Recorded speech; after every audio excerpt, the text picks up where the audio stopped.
ማጨት የምናይ ነው የሚሆነው ኢንሻአላህ። ሚስት ባል ሚስትን እንዴት ማጨት አለባት? መለኪያው ምን መሆን አለበት? ስንፈጠር ወንዱ ወደ ሴቷ ሴቷ ወደ ወንዱ እንዲዘነበሉና አንዱ አንዱን እንዲፈልግ አድርጎ ነው አላህ የኸለቀን። ዲን ስንል ግን ምንድነው መለኪያው? ዲን አንድ ሰው ዲን አለው ምንለው መለኪያው ምንድነው? ዓሊም መሆን አለበት ነው? ሼህ መሆን አለበት ነው? መጠመጠም አለበት ነው? ምንድነው? አባት ደግሞ ብልጥ መሆን አለበት። ጥሩ ሰው ሲያገኝ ለልጁ ማጨት ይገባል ማለት ነው። ጋብቻ ሁክሙ ምንድነው የሚለው ከሸሪዓ አንፃር ቁርአንና ሱና ላይ ያሉት አንቀጾችና ሐዲሶችን ስንመለከት ትእዛዞች ናቸው። ቀጥታ ዳሩ የሚል አለ። ወአንኪሑል አያማ ሚንኩም ወሳሊሒነ ምን ዒባዲኩም ወኢማኢኩም። ሊያገባና ማስተዳደር ማይችል ከሆነ ቅድም እንዳላችሁት ወደ ምን ሁክም ይመጣል? በጣም እኮ ዲን አይደለም፣ ባህል ነው። ዚናን ከፈራ ማግባት ዋጅብ ነው የሚለው ላይ ግን ሁሉም ኢጅማዕ ይሆናሉ። ከዛም ደግሞ የሌላትን በቃ ትሁት አዛኝ ደህና ሰው መስላ ለመታየት ጥረት ታደርጋለች እጇ እስከሚገባ ድረስ። እሱም እንደዚህ ሆኖ አንዳንዱ መላኢካ መስሎ ለመቅረብ ይሞክራል። ካሲያቱን አሪያት የሚለው በጣም ይገርማል። ሁለት ባህሪ አንድ ላይ ሰብስበው የለበሱ እርቃኖች አሉ። በዘመኑ ቋንቋ መጥናናት የሚባለው ነገር አለ። እሷ ይሄን ተሟላች ብሎ ያለ ማጥራት፣ እሷ ደግሞ ስለ ማጥራት የሆነ ጊዜ ሊፈጅ ይችላሉ። በተለምዶ ወራቶች፣ አመታቶች አብሮ እንግዲህ ሻይ ቡና እያሉ ይቆይ ይችላሉ። ይሄንንም ትንሽ ምልከታ ቢያደርጉበት ሁሉ መሰለ። ወንድ አይኑን ያምናል፣ ሴት ጆሮዋን ታምናለች ይችላል። ማለት ምንድነው? ከባሏ ኡሂቡክ የሚል ቃል መስማት ትፈልጋለች። ካዚበን አው ሳዲቀን እሱ ደግሞ ምንድነው የሚፈልገው? የሆነ ነገር ተቀባብታ የሆነ ነገር በአይኑ ማየት ነው የሚፈልገው።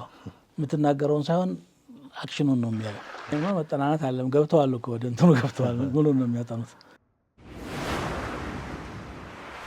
ቢስሚላህ አርረሕማን አርረሒም አልሐምዱሊላህ ረቢል ዓለሚን ወሰላቱ ወሰላሙ ዓላ ሶፎቲል አንቢያኢ ወኻተሚል ሙርሰሊን ነቢይና ወሐቢቢና ወእስወቲና ወሸፊዒና ሙሐመድ ኸይሪ ኸልቂላሂ አጅመዒን ወዓላ አሊሂ ወሰሐበቲሂል ጉሪል መያሚን ወመን ተቢዐሁም ቢኢሕሳን ኢላ የውሚዲን። የተከበራችሁ የሱና ፖድካስት ተከታታይ ወንድምና እህቶቻችን አሰላሙ አለይኩም ወራህመቱላሂ ተዓላ ወበረካቱሁ። ይህ በየሳምንቱ የሚቀርብላችሁ ሰፋና ጠለቅ ያለ አጀንዳ የምንወያይበት መድረካችን ነው። ከሼኻችን ዶክተር ሼህ መሐመድ ሐሚዲን ጋር በጣም ወሳኝ የምንላቸውን ነጥቦች ከግራም ከቀኝም ከፊትም ከኋላም በጥልቀት የምናያቸው ለማህበረሰቡ በጣም አንገብጋቢ ናቸው የምንላቸውን ርዕሶች የምንዳስበት ፕሮግራም ነው። ኢንሻአላህ አብራችሁ እንድቆዩ እንጋብዛለን። ባለፈው ፕሮግራማችን ላይ ስለ ጋብቻ አንስተን ነበረ። ከጋብቻም ደግሞ ቅድመ ጋብቻ መሰረታዊ ነጥቦችን አንስተን በስፋት አይተናል። ዛሬም ከዛው የቀጠለውን ክፍል ሁለትን ማለት ነው ኢንሻአላህ ስለ ማጨት የምናይ ነው የሚሆነው። ኢንሻአላህ በማጨት በኢስላም ምን ይመስላል የሚለውን ነገር፣ ሚስት ባል ሚስትን እንዴት ማጨት አለባት? መለኪያው ምን መሆን አለበት? ስኬታማ ትዳር ለመመስረት ይሄ ማጨት መሰረታዊ ነገር ነውና እሱ መስመር መያዝ አለበት የሚለውን ነገር በአላህ ፍቃድ ምንዳስ ይሆናል። ኢንሻአላህ እናንተም እንድትከታተሉን አሁን በድጋሚ እንጋብዛለን። ሼህ እንኳን ስለመጣችሁልን እናመሰግናለን። ስለመጣችሁ ባረከላሁ ፊኩም ጀዛኩሙላህ ኸይር። ሼህ ያው እንደጠቀስኩት ዛሬ የምናየው ስለ ማጨት ነው። መተጫጨት እንኳን ባንለው ማጨት ሊሆን ይችላል፣ በባህላችን ስላልተለመደ ማለት ነውና ከዛ ከማጨት በፊት ግን ጋብቻ በኢስላም ያለውን ቦታ ባለፈው ተመልክተናል። ነገር ግን ሸሪዓዊ ድንጋጌው ምንድነው የሚለውን ብንጀምር። ቢስሚላህ አርረሕማን አርረሒም አልሐምዱሊላህ ረቢል ዓለሚን ወሰላቱ ወሰላሙ ዓላ ሰይይዲና ሙሐመድ ወዓላ አሊሂ ወአስሐቢሂ አጅመዒን። ጋብቻ እንግዲህ ባለፈውም እንደተመለከትነው ለማንኛውም ሰው መሰረታዊ ፍላጎት ነው። ስንፈጠር ወንዱ ወደ ሴቷ ሴቷ ወደ ወንዱ እንዲዘነበሉና አንዱ አንዱን እንዲፈልግ አድርጎ ነው አላህ የኸለቀን። ይሄ ደግሞ ያው የሰው ዘር እየተራባ እንዲቀጥል አላህ ስለፈለገ ነው። ዝም ብሎ ሁሉንም በተናጠል መፍጠር ይችላል። እንደ መላኢካ እንግዲህ ጾታ የላቸውም። ስለዚህ ሁሉም በተናጠል ነው የተፈጠረው ማለት ነው። አላህ የሚያቅተው ነገር የለም። ነገር ግን ሰው የሚባለውም በዚህ መልኩ ነው መፍጠር የፈለገውና ብዙውንም ምድር ላይ የሚኖር አጠቃላይ ህይወት ያለው ነገር ሁሉ ወኸለቅናኩም አዝዋጀን ሁሉንም መሬት ላይ ያለውን በዚህ መልኩ ነው የፈጠረው። ይሄ በእንዲህ እንዳለ እንግዲህ ጋብቻ የሚል ደግሞ ሰውን የሚለይ ነገር አለ። ሌሎች ፍጥረታት አንዱ ወደ ሌላው ሲፈልግ ቀጥታ ወደ ጾታዊ ግንኙነቱ ነው የሚሄዱት። ከዛ በኋላም ያለ የጋራ ትስስራቸው ያለባቸው እንስሳት አይነቶች አሉ። ትዳር ኑሯቸው መስርተው አባወራ ሆኖ ቤተሰብ የሚመራ በፋሚሊ የሚመሩ እንስሳቶች አሉ። ግን በአብዛኛው ይሄ እንትን ሳይጠበቅ ነው የሚኖሩት። የሰውን ግን አላህ Subhanahu Wa Ta'ala የፈለገው በውል ተሳስረው እያንዳንዱ ኢልቲዛም ኖሮት ማለት ኃላፊነት ኖሮት ወንዱ ስለ ሴቷ ሴቷ ስለ ወንዱ ኃላፊነት ኖሯቸው መብትም ግዴታም ኖሯቸው ተሳስረው ወደ ኋላ የሚወለደውንም ከመካከላቸው የሚወለደውን በጋራ እንዲንከባከቡ ስለተፈለገ በውል እንዲተሳሰሩ ነው ያደረገው። አው ሽሩጥ አለው፣ አርካን አለው። ይህ በእንዲህ እንዳለ እንግዲህ ጋብቻ ሁክሙ ምንድነው የሚለው ከሸሪዓ አንፃር ቁርአንና ሱና ላይ ያሉት አንቀጾችና ሐዲሶችን ስንመለከት ትእዛዞች ናቸው። ቀጥታ ዳሩ የሚል አለ። ወአንኪሑ الأيام منكم والصالحين من عبادكم وإمائكم ትዳር ፈት የሆኑ ወንዶችን ሴቶችን ባሪያዎች እንኳን ቢሆኑና በሰው ስር የሚያድሩ የሆኑ ዘር የማፍራት በጋብቻ የመደሰት መብት አላቸውና እነሱንም ዳሯቸው። ድሆች እንኳን ከሆኑ አላህ ራሳቸውን ያስችላቸዋል። እየኮኑ ፉቀራ ይغنيهم الله ይላል። ይህ እንግዲህ ትእዛዝ ነው። በሌላም አንቀጽ ደግሞ ፈንኪሑ ማ ጣበ ለኩም ይላል። በእርግጥ ከሸርጥ በፊት የመጣ ስለሆነ ቀጥታ ወደ ውጁብ ላይ ወሰድ ይችላል። ግን ስለ ተጨማሪው ነው የሚያወራው። ወን ኺፍቱም አላ ተቅሲጡ ፊል የታማ ፈንኪሑ ማ ጣበ ለኩም ምን النساء የቲሞችን በፍትህ እናስተዳድርም ካላችሁ እነሱን ተዋቸውና እንግዲህ ቅድመ ሁኔታ ሸርጥ አለ ማለት ነው። የተመቻችሁን ሁለትም ሶስትም አራት ድረስ ማግባት ትችላላችሁ ብሎ ቅጩን ይናገራል። ይሄም አምር ነው። በሐዲስ ደግሞ ስንመጣ አብዱላህ ብን መስዑድ ሐዲስ ላይ ያ ማዕሸረ الشباب من استطاع منكم الباءة فليتزوج ይላል። ከእናንተ ጋብቻውን ወጪ የቻለ ሰው ያግባ። ይህን የቻለ ሰው ማግባት አለበት ነው። እንደገና ሌላም ሐዲስ ላይ ተዘወጁ الولود الودود ወላድና ወዳዶችን አግቡ ይላል። አባቶችንም ደግሞ ወላጆችን إذا جاءكم من ترضون دينه وخلقه فزوجوه ዲኑንና خلقን የምትወዱት ባህሪውን የምትወዱት ሊያጭ ከመጣ ዳሩት ይላል። ይሄ ሁሉ አምር ነው። ስለዚህ ከዚህ ተነስተው ዑለማዎች ክልክሉም ላይ ደግሞ تنكحوا المشركين حتى يؤمنوا والعبد مؤمن خير من مشرك ولو أعجبكم ለሙሽሪክ አትዳሩ ብሎ እቅጭን ነህይ ሳሪም ነው እየመጣ የምናየው ማለት ነው። ዑለማዎች እዚህ ላይ ጅምሁር አህል العلم ጋብቻ ሱና ነው፣ በጣም የተወደደ ሱና ነው፣ የአንቢያዎችም ፈለግ ነው ብለው ብዙዎቹ እንደዚህ ነው የሚሉት። ሱና ነው ያሉት እንግዲህ ሳያገቡም የቀሩ አንቢያዎችም አሉ፣ ሳሊሖችም አሉ።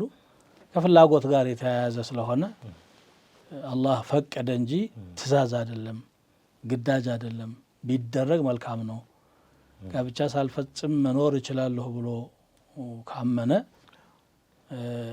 ችግር የለውም የሚል ራእይ ነው ያላቸው። ሌሎች ግን አይ አምር ነው፣ እነዚህ አዋሚሮች ናቸው። ትእዛዝ መጥቷል። ይሄ ትእዛዝ በእርግጥ አዎ መስፈርት አለ። ቅድሚያ መን استطاع منكم الباءة እያለ ነው። ጣጣውን የቻለ ነፈቃ አለ፣ ኃላፊነት አለ። ያንን ያልቻለ እስከሚችል ድረስ ይጹም አለ እንጂ እየቻለ ግን ሳያገባ መቅረት አለበት የሚል አልመጣምና ግዴታ ነው ይላሉ።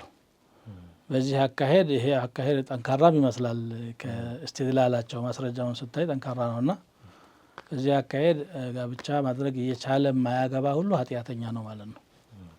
ምክንያቱም ለብዙ ነገር የተጋለጠም ነው እንጂ ሰውየው ማለት ባለፈውም እንዳነሳ ነው ሁነ ሊባሱን ለኩም አለኩ እነሱ ለእናንተ ልብሶች ናቸው፣ እናንተ ለእነሱ ልብሶች ናቸው ማለት ልብስ ከሌለው ሰውየው አውረቱ ነው የሚታየው። ስለዚህ ለተለያየ ነገር ነው የተጋለጠውና ማግባት አለ። በተለይ ደግሞ ኢትፋቅ የሚሆኑት ዋጅቡን አላ መን ኸሽየ ለዓነተ ይላሉ።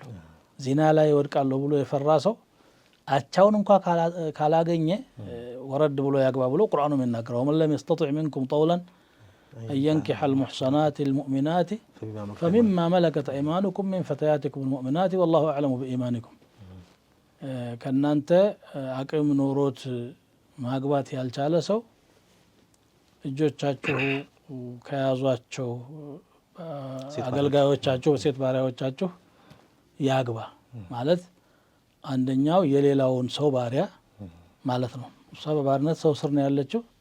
ይሄኛው ደግሞ የዛችኛይቱ ባሪያ ያልሆነችውን መህር መክፈል አልቻለም። ዚና ላይ ደግሞ ወድቃለሁ አለ። ያን ጊዜ ማግባት ይኖርበታል። ዚናን ከፈራ ማግባት ዋጅብ ነው የሚለው ላይ ግን ሁሉም ኢጅማዕ ይሆናሉ። ዛሬ ደግሞ ዚና ያስፈራል፣ በጣም ያስፈራል። ምክንያቱም ሰው ኑሮ ምቹ ነው ከሞላ ጎደል። በተለይ ከተሜው ሰው የሚበላው የሚጠጣው ለስሜት የሚገፋፋው ነገር ተንኳሹ ብዙ ነው። ዚናውን ለመስራትም ደግሞ አማራጭ ብቻ ሳይሆን ገፋፊ ነገርም ጭምር የሚያስገድድም ነገር ጭምር ያለበት ወቅት ላይ ነው ያለ ነው። ተቀላቅለን ነው የምኖረው። እንደገና ደግሞ ሶሻል ሚዲያውም ሰዎች ጋር የመገናኘት እድል በጣም አቅሎታል። ዚና በቀጥታ በጾታዊ ግንኙነት ባይሆን በሌላ መንገድ የሚሰሩ ሁሉ አሉ። በመነጋገር ሴቷ ጋር የስሜት ሀሳብ በመለዋወጥ አንዱ ለአንዱ ፈተና ሆኖ ያለበት ወቅት ነው እና በዚህ ሰዓት ጋብቻ ዋጅብ ነው ቢባል ሐቅ ነው። ይሄ ሙተፈቅ ዐለይሂ ነው። ይሄ ምንም የሚያሻክክ ነገር የለውም። ብዙ በተለይ ገቢ ያለው አቅም ያለው ሰው ምንም ምክንያት የሌለው በጣም ካልከበርኩኝ ወይም የተሟላ ኑሮ ካልኖረ በስተቀር በሚል ሳያገባ መቆየት ማለት ራስን ለፈተና ማጋለጥ ማለት ነው። አቻውን ቢጤውን ፈልጎ ማግባት ይችላል። ድሀ ከሆነ ድሀ ያገባል። ግድ እኮ የኑሮ ደረጃ መወዳደር አይጠበቅበትም። አብዛኞቻችንም ድሆች ነን። ምናልባት ቢያገባና ማስተዳደር ማይችል ከሆነ ቅድም እንዳላችሁት ወደ ምን ሁክም ይመጣል? እሱ ማስተዳደር ማይችል መጾም አለበት ነው ሐዲሱ ያለው። አገባለሁ ካለስ አገባለሁ ካለ ሐራመት ይቀየር ይሆን? ሐራም አይደለም። ይሄ እኮ የእሷ መብት ነው። ፈቃደኛ ከሆነች ነፈቃን እስቃጥ ማድረግም ትችላለች። አብሬ እቸገራለሁ ካለች በቃ ደግሞ እንደው በራሳችን የምናመጣው ነገር ነው እንጂ ሁሉም ሰው እኮ ባለበት እየበላ ነው የሚያድረው። ጎጆ ሲያሰባስባቸው ሪዝቁ ይጠባል ብሎ ማሰብ በጣም የተሳሳተ ነገር ነው። ስለዚህ ኒካህ እንደውም ኢብኑ ሐዝም ዛሂሪ ምን ይላሉ? ሴቷ ሀብት ካላት በባሏ ላይ ነፈቃ ማድረግ ይወጅባታል ይላሉ። ሱረቱል በቀራ ተፍሲር ላይ وعلى الوارث مثل ذلك የሚለው ላይ ከኢብኑ ሐዝም ነቅል አድርገዋል ተፍሲር ሰዎች። እሷም ወራሽ ናትና وعلى المولود له رزقهن وكسوتهن እያለ ሲናገር ይቆይና وعلى الوارث مثل ذلك ይላል። ወራሽ ስለሆነች አቅም ካላት መስጠት አለባት ይላሉ። ነብያችንም ሰለላሁ ዐለይሂ ወሰለም አብዱላህ ብን መስዑድ ባለቤት ሰደቃ ልትሰድቅ ስትል ለእኔ ስጭኝ አላት። አልሰጥም ለድሃ ነው የነቢይ የትኩት ስትል ስጭኝ ስላት ሄደችና ጠየቀች ነቢያችንን ማነሽ ዘይነብ አዩ ዘያኒብ እምራአቱ ብን አብዱላህ ብን መስዑድ ለምን መጣሽ? ሰደቃ ልሰድቅ ነይቼ ነበረ ባለቤቴ ለእኔ ነው መስጠት ያለብሽ አለኝ። አዎ ልክ ነው። ዘውጁኪ ወወለዱኪ አሐቡ መን ተሰደቅቲ ዐለይሂም አፍضል ከማ ቃለ ነቢዩ ሰለላሁ ዐለይሂ ወሰለም አሐቁ የሚገባቸው እንደውም እነሱ ናቸው። ሰው ሰደቃ እንኳ ካሰበ ከቤት ነው መጀመሪያ ያለበት። ወብደእ ቢመን ተዑል ይላል አይደለ? እንደዛ ስለሚል እሷ እንኳን ነፈቃ ማድረግ አለባት ያሉ ሰዎች አሉ። አንዳንድ ጊዜ ሴቷ ገቢ ኖሯት ወንዱ አይኖረውም፣ አፋፍ ትፈልጋለች፣ ጨዋ ሆና መኖር ካልሆነ ነገር ራሷን መጠበቅ ትፈልጋለች። ዲን ያለው ኹሉቅ ያለው ሰው ላግባ ካለች ቱእጀሩ ዐላ ዛሊክ በአላህ አጅር ታገኛለች። ወንዱ ደግሞ መጀመሪያውንም ግዴታው እሱ ነው። ነፈቃና ወጪ ነገር እሱ ነው ማመቻቸት ያለበት። ለአርጃሉ ቀዋሙና ብሎ ስለገለጸው አሁን ይሄ እሷ ከተስማማች ነው እንደ አቅማችን እንኖራለን ካላገኘን ካለች እሷ አንዳንድ ጊዜ ግን ያገቡና ተድይዕ አረጋለሁ ብሎ የሚፈራ ከሆነ ለምሳሌ ያገባና አንዳንዱማ እንደውም ዋሽቶ ዘላብዶ ያመጣና እንደው ብዙ ነገር እንደማድረግ እንደሚችልም ጭምር ተናግሮ ሲያበቃ ሴቷን ህይወት ውስጥ ካስገባ በኋላ እሷ ስታረግዝ ወይም የሆነ ከእጁ መውጣት የማትችልበት ሁኔታ ላይ ስትኖር ጥሏት ይሄዳል። ይሄ ደግሞ ራሱን ለጀሀነም እያዘጋጀ ነው ያለው። ከፋ ቢልመርኢ ኢስመን አን ዩضይዐ መን የቁት ብለዋል ነቢዩ ሰለላሁ ዐለይሂ ወሰለም። የሚያስተዳድረውን ሰው ማንገላታት ከኃጢአት በኩል በቂ ነው፣ ምንም አልቀረበትም ማለት ነው። ከዛም በፊት ደግሞ አንገላታታለሁ ወይም አልችልም ብሎ ካሰበ ማግባቱ ከራሃም ሊሆን ይችላል። እርግጠኛ ከሆነ ደግሞ ሐራምም ሊሆን ይችላል። ምክንያቱም አላማው ضرر ሆነ ማለት ነው የጋብቻን። ስለዚህ አራቱ ሁክም ይኖረዋል ነው። ዋጅብም ሊሆን ይችላል፣ ሙስተሐብ ሊሆን ይችላል። ለምሳሌ አንድ ሚስት አለችው ከዛ በላይ ፍላጎቱ ከፍ ያለ ሆኖ ማስተዳደርም እችላለሁ ካለ አሁን መጨመር ሱና ነው እንጂ ዋጅብም አይደለም፣ ምንም አይደለም። ከራሃ ሊሆን ይችላል፣ ስጋት እያለው ከገባበት غير واثق من نفسه። ሐራም ደግሞ ሊሆን ይችላል፣ እጎዳታለሁ ብሎ ካሰበ እርግጠኛ ከሆነ መግባት የለበትም። ሰውን ለመጉዳት ብሎ በራሱ ህይወት ውስጥ ለምን ያስገባል? ስለዚህ ይሄ ተፍሲል አለው። ይሄን ካልን ወደ እንትኑ እንምጣ፣ ወደ ምርጫው እንምጣና ያው ወደ ጋብቻ ሰው ቅዳም ሲያደርግ ወደ ምርጫ ነው የሚሄደው። ቀጥታ ዝም ብሎ መቼም መንገድ ላይ አንድ ሴት ይዞ አይሄድም። እሱም መርጦ እሷም መርጣ ነው የሚጋቡትና ይህንን የምርጫ ሸሪዓዊ መለኪያዎች ብንመለከት ከወንድ ጀምርና ባል ሚስትን ሲመርጥ መቼም የህይወት አጋር ነች፣ ልጆች ሊመሰረቱ ነው፣ ትዳር ሊመሰረት ነው፣ ትልቅ ተቋም ሊገነባ ነው እና ይህን በቀላሉ አይደለም የሚጀምረው። ልክ ቢዝነስ እንኳን ንግድ ብናይ አንድ ሰው ንግድ የሚጀምረው በጣም ባለሙያ ማክሮ ግራ ቀኝ አይቶ አውጥቶ ብዙ ነገር ከባለሙያ ልምድ ወስዶ ነው። ይሄ ደግሞ ከዛ የበለጠ ተቋም ነው ሸሪዓዊ ቦታ ያለውና ባል ሚስትን ሲመርጥ በምን መለኪያዎች መነሻ ማድረግ አለበት ብለን እንግዲህ ለሁለቱም የሚሆኑ መስፈርቶች አሉ። ለባል ብቻ የምናስቀምጠው መስፈርት ይኖራል፣ ለሚስት ብቻ የሆነ መስፈርት ይኖራል። እንደ መስፈርትም ሳይሆኑ ደግሞ መሟላት ቢቻል ጥሩ የሆኑ ነገሮች ይኖራሉ። ምንም ለድርድር የማይቀርቡ ሁለት ነገሮች አሉ፣ الدين والخلق። ዲን ያለው ሙእሚን መሆኑን እንግዲህ እኛ በምናየው ማለት ነው አላህን የሚፈራ መሆኑን መመልከት ግድ ነው። ከዚያ ደግሞ ባህሪው እንዴት ነው ብሎ መመልከት ግድ ነው። ዲን ያለው ሰው ለራሱ ዲን ይኖረውና ባህሪው ግን አስቸጋሪ ይሆናል። አንዳንድ ጊዜ ባህሪ ሁለት አይነት ነው። ባህሪ በነገራችን ላይ ኹሉቅ ሙክተሰብ ወኹሉቅ ጅቢሊ ብለው የሚገልጹት አለ። በጊዜ ሂደት የሚያዳብረው ባህሪ ያለ ሰውየው ከሰው የሚከስበው አለ፣ መጽሐፍ ከማንበብ የሚያዳብረው አለ። ተፈጥሯዊ ደግሞ ሆናለ። አስቸጋሪው ተፈጥሯዊው ነው። ማይለቅ ስለሆነ በጣም ቁጡ ይሆናል ወይ ድንገት ብድግ ብሎ ሲያበቃ በዱላ የሚያነሳ ነቢያችንን ሰለላሁ ዐለይሂ ወሰለም ልጠይቃቸው ስትመጣ ሴትዮዋ አማ ፉላን ፈላ የضع عصاه عن عاتقه ያሉ ዱላው ከትከሻው የማይወርድ ነው፣ ተደባዳቢ ነው ብሎ የፈሰሩ ሐዲስ ሊቃውንቶች አሉ። መንገድ ያበዛል በየቀኑ ድሮ ሰው በገጠር ባህል ዱላ ይዞ ይከዳልና ዱላ ይዞ ነው የሚከዳው እንደ መሳሪያ ስለሚታይ ማለት መከላከያ ነው። በዛም የፈሰሩ አሉና እንደዚህ አይነት ሰው አለ። ሰነፍ የሆነ ሰው አለ ማይከስብ፣ እንደውም ተነስታ እሷ ከስባ እንድታበላው የውጭንም የቤቱንም እንድትሸፍንለት። ለልጁም ሲድር አባት ይህንን ነገር ማየት አለበት። እንደው ዲኑ ያለው ሰው ዳሩ ብለዋልና ብሎ ዝም ብሎ አይዳርም። ኹሉቅ ይታያል፣ ዲን ይታያል። ከዚህ በኋላ ደግሞ የሚታዩ ነገሮች ማሳደር ይችላሉ ወይ? ሴቷ መቼም ይሄ አይመለከታትምና ማለት ነው። ውጁብ አይመለከታትም።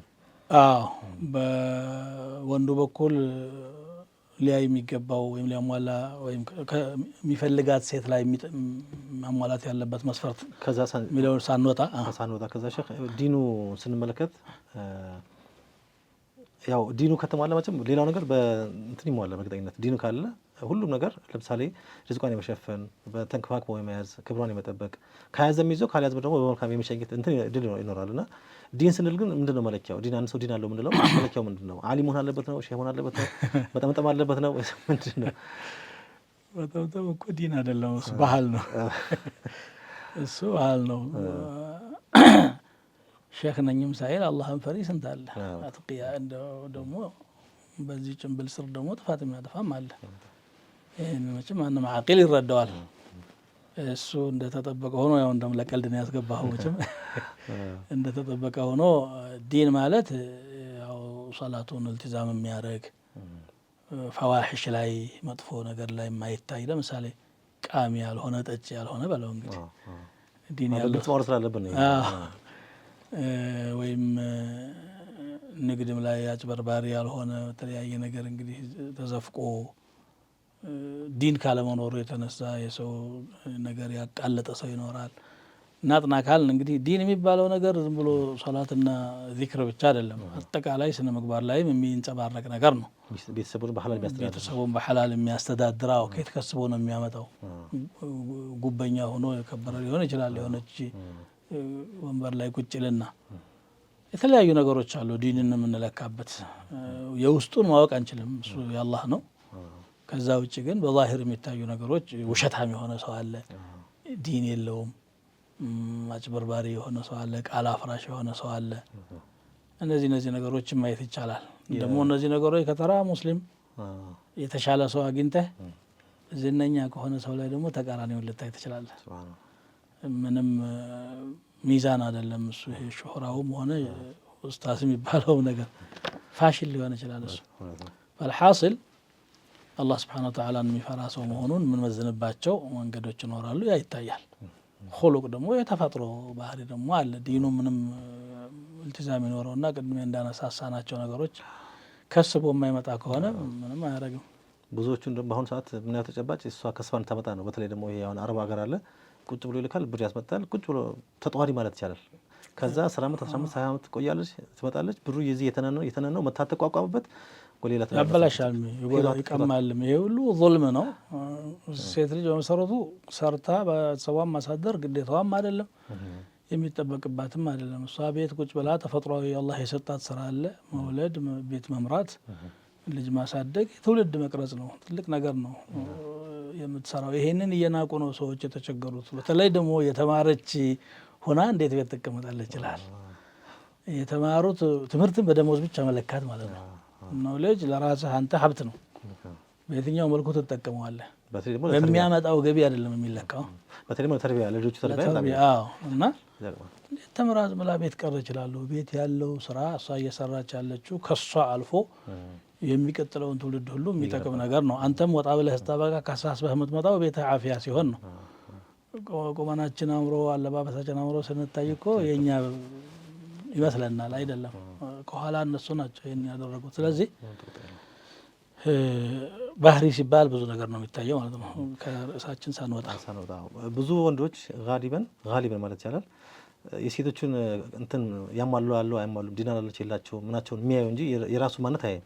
እንደሚባለው ኢዛ ኩንተ ቱሪዱ ፋጢመተ ፈኩን አልያ። እሱ ላይ ምንድን መሰለህ እንደውም አንድ ሰውን ሲል ሰማሁት፣ የእስልምና በቃ ስለ ጥሩ ሚስት እንጂ ስለ ጥሩ ባል አላወራም መሰል አለ። በመሰረቱ ሴቶች እንዴት ባልን እንደሚመርጡ ስናነሳ በሰፊው የምንመለስበት ይሆናል። እስልምናው ግን ሁሉንም ተዋዙን ያደረገው ይህ ስለ ጥሩ ሚስት ሲናገር ከባህሪዋ ጀምሮ እስከ መልኳ እስከ ቤት አያያዟ በሰፊው ተናግሯል። ኢዛ ነዘረ ኢለይሃ ሰረትሁ ወኢን አመረሃ አጣዓትሁ ወሐፍዘትሁ ፊ ነፍሲሃ ወማሊሂ ይላል።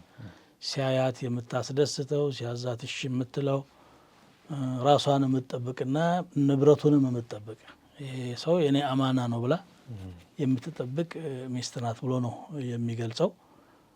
ይሄ ለዚህ ነው መጀመሪያ እይታውንም ማየት አለበት ብሎ ወደ ኺጥባው ስንሄድ የምንመለከተው ነው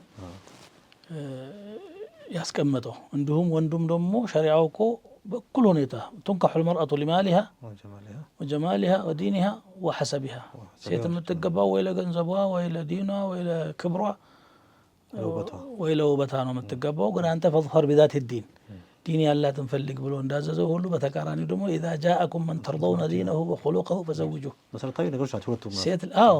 ወንድም ላይ ሴትም ላይ ነው የሚፈለጉት እነዚህ ነገሮች። ዲኑን የምትወዱትና ባህሪውን የምትወዱት ወንድ ከመጣ ዳሩት ነው የሚለው። ስለዚህ እሱም ላይ መስፈርት አለ። ዲኑ ምን ይመስላል፣ ባህሪው ምን ይመስላል፣ ስራ ላይ እንዴት ነው፣ ኮስተር ያለ ሰራተኛ ገቢ ሊያመጣ የሚችል መሆኑ እንደ መስፈርት ቅድመ ሁኔታ እንኳ ባናረገው እንደ መጥሉባት አድርገልና ይመለክ። ምክንያቱም ገና ላይ ታድራት ነው፣ ልጅ ሊወልድላት ነው። ወልዶ ሲያበቃ ከነ ልጆቿ ጥሎ የሚሄድ ሽፍታ ከሆነ ይሄ ዲን አለው ተብሎ አይሰጠውም ማለት ነው።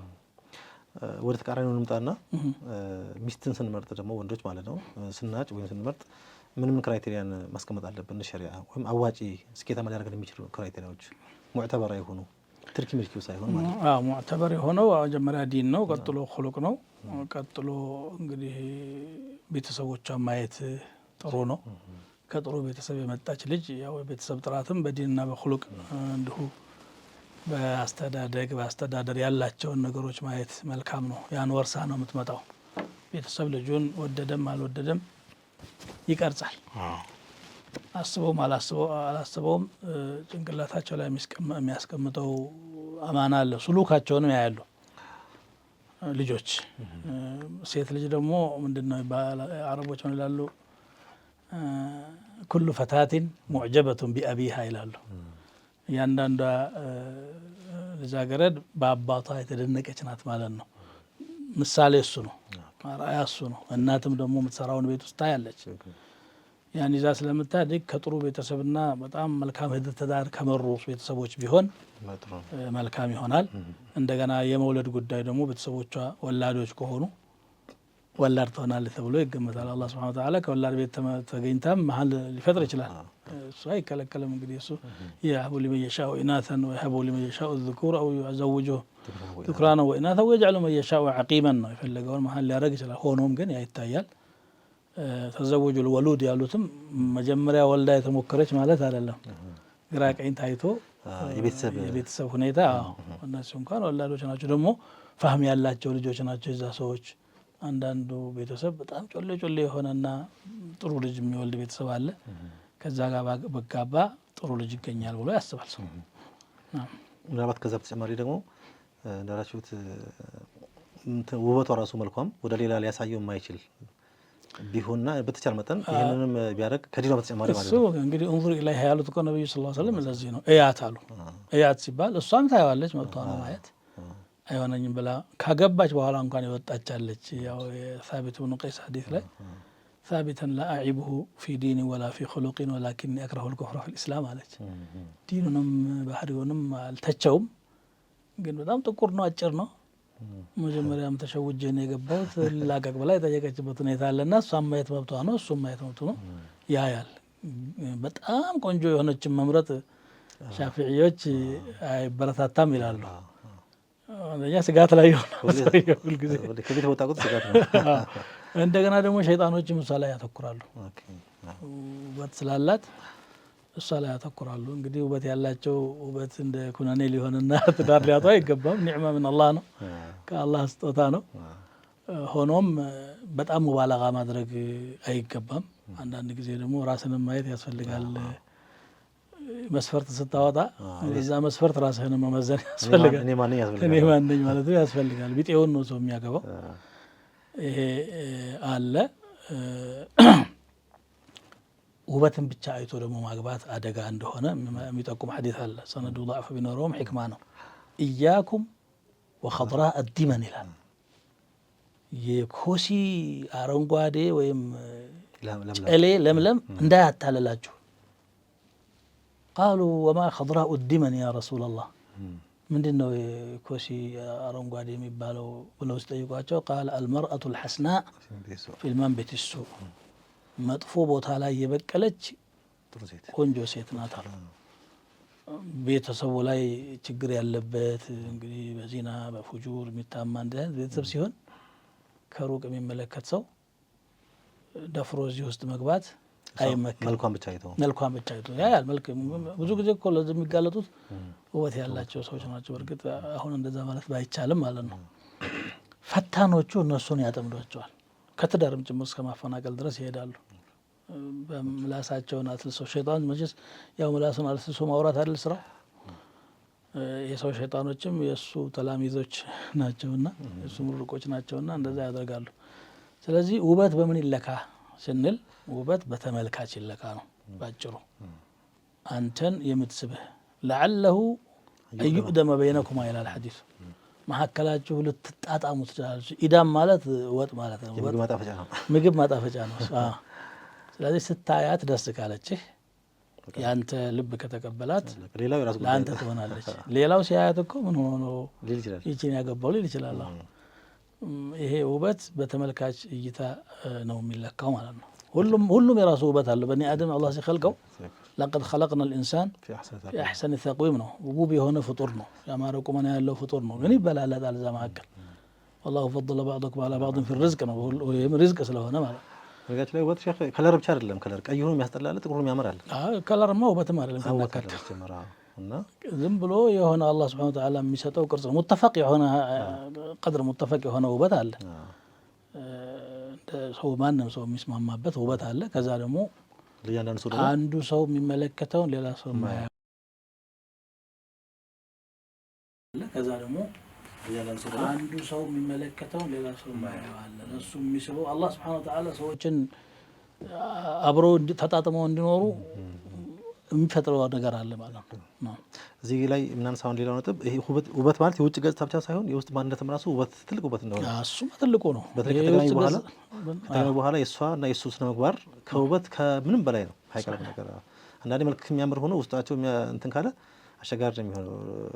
ምንድን ነው የሚባለው ጀማል ወጅህ ማዕቁብ ኑፉስ ከቅንዲዲን አላ ቀብር መጅስ በጣም ከላይ የሚያምሩ የሚያንጸባርቅ ሆነ ውስጡ የተበላሸ ከሆነ የጸያፍ ነው። በተቃራኒውም እንደዛው ስለሆነ ይሄ መተኮር አለበት። ባልና ሚስት ላይ ስነ ምግባሩ ያማረ ከሆነ እሱ መልኩ ቢያስጠላም እሷም ስነ ምግባሩ ጥሩ ከሆነ መልኩ ቢያስጠላም ለተርቢያ ለዲኑ ለአፋፍ ሁሉ ይጠቅማል። ይሄ መታሰብ አለበት ማለት። ከዛም ውጪ ውበት የሚባለው ነገር እኮ ፌድ ያደርጋል፣ ያልቃል እኮ ሰው እንዳማረ አይሞትም እኮ። ሰሞን የመጀመሪያዎቹ 10 ምናምን ዓመታት ላይ ያለው ውበትም ሆነ ይሄ ራሱ ፍቅር የሚሉትም ራሱ ያረጃል ማለት ሊሰለቻቹም ይችላሉ። ስለዚህ ያንን ያየ ሰው እሱም ብቻ አይቶ ያገባ ሰው በኋላ ይቸገራል። ከዛ ጀርባ ያለው ውበት ካለ ግን በጣም ያካክሰዋል፣ እንዲረሳው ነው የሚያደርገው ሌላውን ነቅስ ማለት ነው። ቁርአኑ ላይም ወጀዐለ በይነኩም መወደተን ወረሕመተን የሚለውን ሲፈስሩ መወዳ መጀመሪያ አካባቢ ያለው ነው፣ በኋላ ወደ ረሕማ ይቀይራል። በቃ በስተርጅና ደግሞ ተዛዘን ይመጣል። ብዙ ነገር አሳልፈናል ነው አንዱ ወደ አንዱ ምናልባትም ፍላጎትም ላይኖረው ይችላል፣ ያከትማል። ያ እንትን እዚሁ ላይ የሚነሳው ሌላው ነጥብ ቢክራንና ተይብን አግብታ መታቀን ማታቀን ከማግባት አንጻር ሸሪዓው እንዴት እዚህ ላይ እንግዲህ ነብዩ ሰለላሁ ዐለይሂ ወሰለም ያሉት ነገር አለ። جابر بن عبد الله بن عمرو بن حرام الأنصاري رضي الله عنه وعن أبيه أباتو شهيد هونو أحد لا يسودك 9 ሴት ልጆችን ትቶ ነው ሸሂድ የሆነውና ወንድ ያለው ጃቢር ብቻ ነበር። ገና ወጣት ነው፣ አላገባም። ነብዩን ሰለላሁ ዐለይሂ ወሰለም በጣም ይቀርባቸዋልና አገባው አላቸው። ቢክራን አምሰይበን አሉት። ልጃገረድ ነው ያገባኸው ወይስ ፈትናት ብለው ሲጠይቁት ቃለ በል ሰይበን አለ። አላ ልጃገረድ አይደለም ያገባሁት ሰይብናት አለ። ፈትነች። ለምን ልጃገረድ አላገባ ሀላ ተዘወጅተ ቢክራን ቱላዒቡከ ወቱላዒቡሃ ወቱዳሒኩከ ወቱዳሒኩሃ አሉት። ስቅልህ የምትስቅላት የምታጫውትህ የምታጫውታት ልጃገረድ ማለት ሌላ ተሞክሮ የሌላት ህይወቷ አንተ የሆንክ ማለት ነው። ብታገባ አይሻልም ነበር አሉት። እኔ እህቶች ስላሉኝ ተሞክሮ ያላት ሴት ጸጉራቸውን አበጥራ ከዳድማ ታሳድግልኛለች ብዬ ነው ብሎ ነው የመለሰው። ስለዚህ ሁሉም የራሱ የሆነ ኸሳኢስ አለው። መሰረቱ ቁርአን ላይ ሰይባትን አስቀድሞ ነው የጠቀሰው። አሳ ረቡሁ ኢንጠለቀኩነ አን ዩብድለሁ አዝዋጀን ኸይረን ሚንኩነ ሙእሚናትን ሙስሊማትን ቃኒታትን ጣኢባትን ሲፋታቸውን ገለጸና ሰይባት ወአብካራ ፈቶችና ልጃገረዶች ብሎ ይጠቅሳል። ለምን አስቀደመ የሚለው ላይ ተፍሲር ሊቃውንቶች ገባ ብለው ሲናገሩ ሁለት ምክንያት ይጠቅሳሉ። አንደኛው ትዳር ፈታ የተቀመጠች ሴት ሁለተኛ ትዳር ስታገኝ ችላ አትልም፣ ታጣጥመዋለች። ምክንያቱም ትልቅ ነገር አምልጧታል፣ እንደ ቀልድ ልጅነት አታሏት ሊሆን ይችላል። ስለዚህ የመጀመሪያው ላይ ተበላሽቶብኛል፣ ሁለተኛው ላይ መክሰር የለብኝም ብላ ኮስተር ብላ ትይዛለች።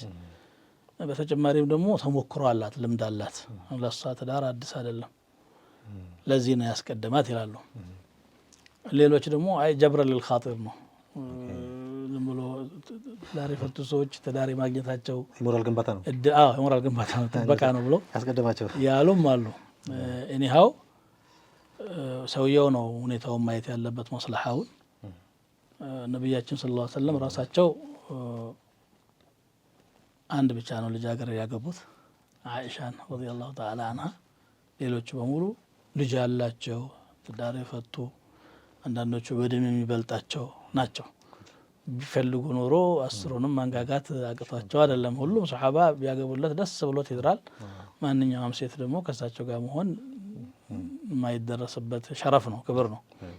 ግን እሳቸው የሚያዩት የነበረው ሌላ ጉዳይ ነው።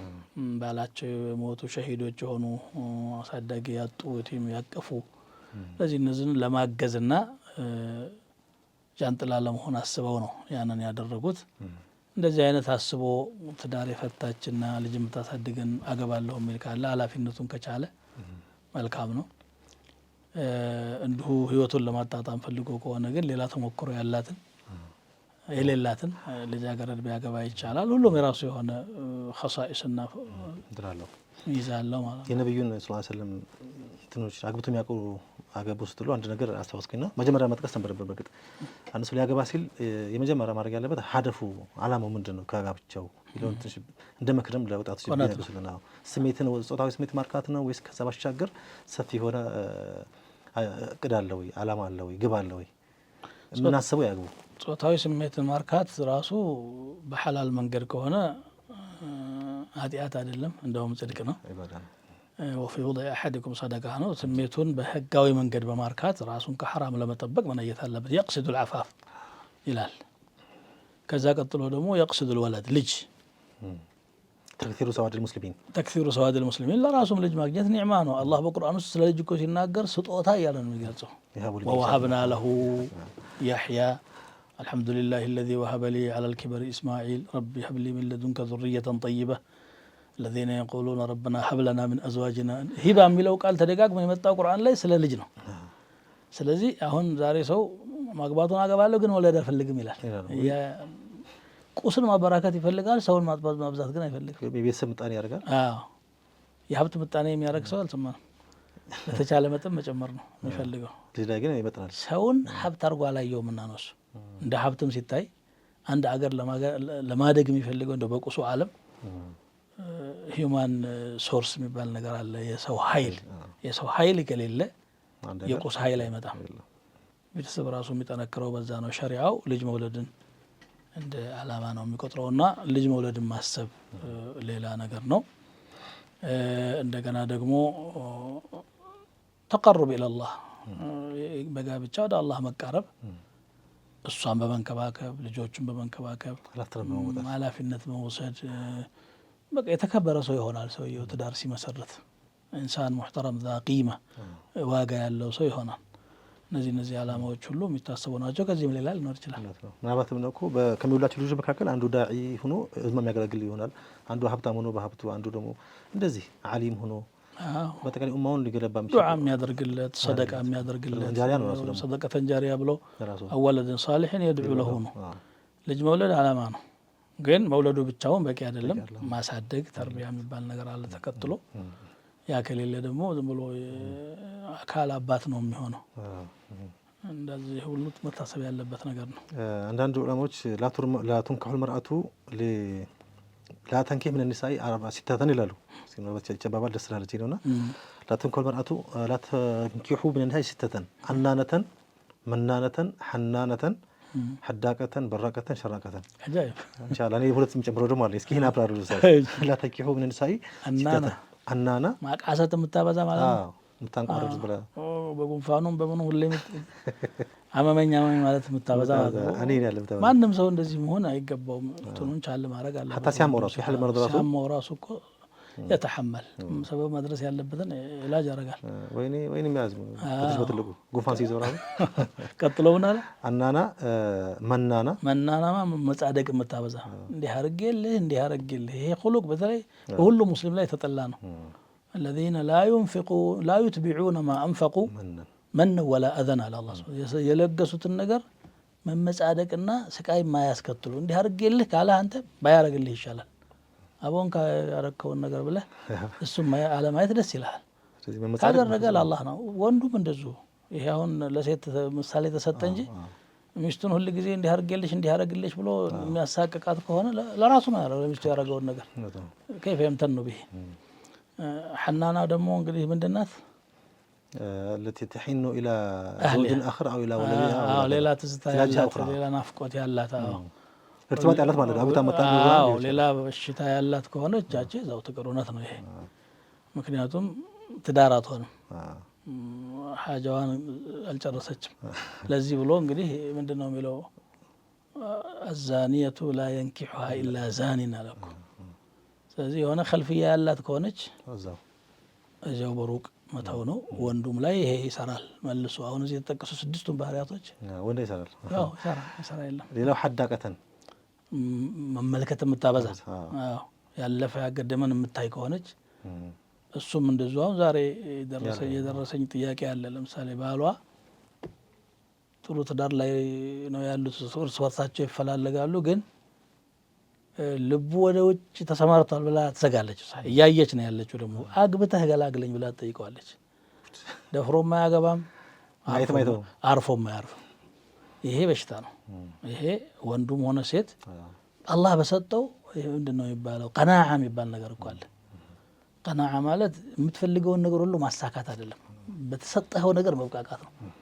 ሚስት አለች፣ በቃ በረካ አላህ በረካ ያርጋት። እንዲሁ ደግሞ ወንድ ነህና መጨመር ካስፈለገ ደግሞ ቢልወጅህ ለዚ ሸረዐሁ ላህ ፈንኪሑ ማ ጣበ ለኩም ብሎ የለ አላህ በፈቀደው መልኩ በግልጹ አግብተህ እንደ ወንድ ሆነህ ማሳደር።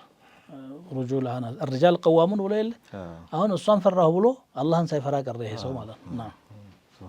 ሌላው ማየት ማብዛት የሚለው ሼህ ምናልባት ሌላ አጅነቢ ማየት ብቻ ሳይሆን ቁስል ቢሆን ይችላል። በተለይ ሴቶች ቁስል ላይ እዚህ ጋር ምክንያት ጎረቤቷ ላይ ያየችው ቤቷ ካልመጣ ብላ ባለቤቷ ጋር መራበሽ የለባትም። እሱ በአቅሙ ነው እንግዲህ አለል ሙሲዕ ቀደሩሁ ወዐለል ሙቅተሪ ቀደሩሁ ነው የሚለው። ሀብት ያለው በአቅሙ ድሃ የሆነም በአቅሙ ያሳድር ነው እንጂ የጎረቤት ያየችው ሁሉ ቤት ካልተገኘ የምትል ከሆነ ከባድ ነገር ነው። ትዳር አይሆንም ማለት ያለው እንደውም ይክሲር ምንድነው አላዕና ወክፍሩ ለዓሺር የሚለውም ለዛ ይመስለኛል ሐዲሱ። የፈለገ ቢኖራት ሌላ ነው የሚታያት። እንደውም ይቀየር እኮ ነው አታኳ አይደለም፣ በየአመቱ ይቀየር፣ በየረመዳን ይቀየራል። ይሄ እንግዲህ ቁስ ሲበዛ እየጨመረ የሚመጣ ሱስ ነው። በነገራችን ላይ የዱንያ ነገር የሌላቸው ሰዎች ሰላም ይኖራሉ፣ ያላቸው ሰዎች ሱሳቸው እየጨመረ ይሄዳል። ማድረግ ስለሚችሉ የሆነ ቦታ ላይ ያዩትን አሁን በበዓል ቀን የሆነ መንደር ላይ ሄደው ተነጥፎ ያዩትን ምንጣፍ ተዘርግቶ ያዩትን መጅሊስ እኛ ቤት ካልመጣ ብሎ አካኪ ዘራፍ እንግዲያ ሲመጣ የሚቀመጥበት ተገኝቷል። ሲመች ደግሞ ሌላ ቀን አደርጋለሁ አይሆንም። ዛሬ ሰደቃኝ ባለገርም እኮ አለ፣ ሌሎች ማየትም አለ። አዎ ምንም የሌለው ሰው ስላለ ለአኺራ ማሰብ አለበት። አንተ ለዱንያ ምቾት የኔ ያክል ትኩረት መስጠት አይገባም።